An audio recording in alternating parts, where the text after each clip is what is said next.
Hi guys, it's Jamie from Dreaming Disney. So today I thought I would show you how I make my Bowtie Primavera pasta that I mentioned in one of my grocery hauls. So here it is mid-process. Okay, so what I've done so far here is I've cut up a bunch of peppers. I think it was 4 large peppers and then a smaller pepper that we grew in the garden. I've sliced those up and I've added mushrooms and I've cooked those on the stove in just a little bit of water. I don't add oil or anything.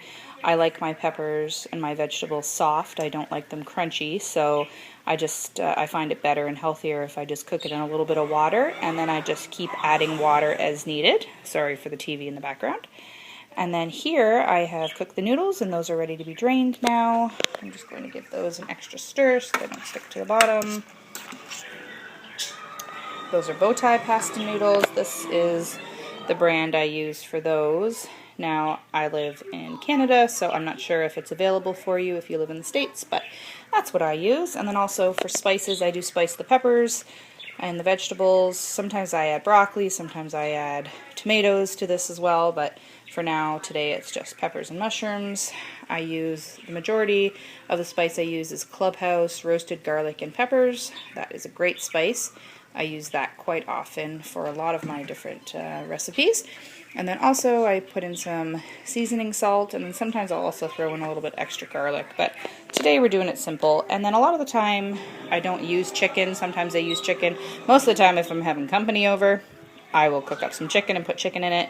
But if it's just for us and our family, we kind of just prefer it I guess, vegetarian style. Not that we're vegetarians by any means, but we like a lot of peppers as opposed to some peppers and some chicken. So sometimes I do chicken, sometimes I don't.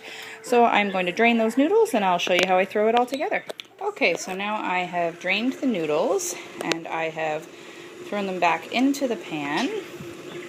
Now I'm going to give that a bit of a stir before I add the olive oil and...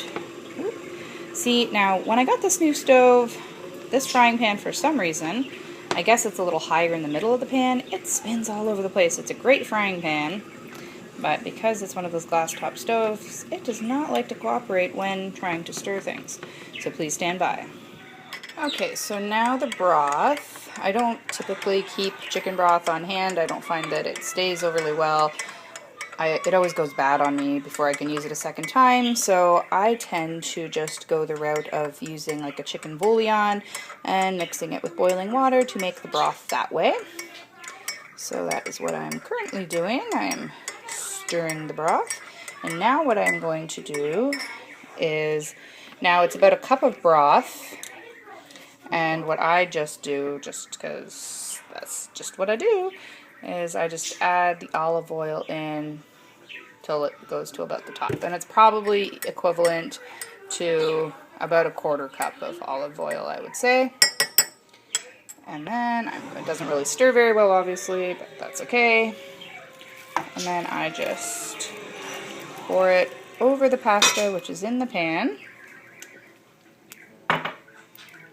And then I will give that a quick stir. Please stand by. Hard to stir with one hand. 1 second, please. And then after I stir in the olive oil and chicken broth, I just add just about a half a cup, between a third of a cup and a half a cup of Parmesan cheese. It's just the one that comes in the pre-packaged. It's not fresh or anything. It's just, this happens to be from Walmart. Great value Parmesan cheese. Whatever brand will work. So I will stir that up and show you what that looks like. Okay, so here it is with all the cheese mixed in. You can add a little bit more cheese or less cheese, whatever you prefer. We'll probably add some when it's on our plates, and then I just sprinkle in some extra spice just to spice the actual pasta itself and not just the vegetables. And I'll put in a little bit of extra seasoning salt as well. Sprinkle of that, and I will stir that together, and then it will be delicious. So that is my Bowtie Primavera pasta, and I will try to write out the description in the... I will try to write out the recipe in the description box below. If you like this video, please subscribe. Comment down below if you have any questions, or if you've tried this, let me know how it turned out. And what's your favorite recipe? Thank you so much for watching, and please subscribe. See you next time.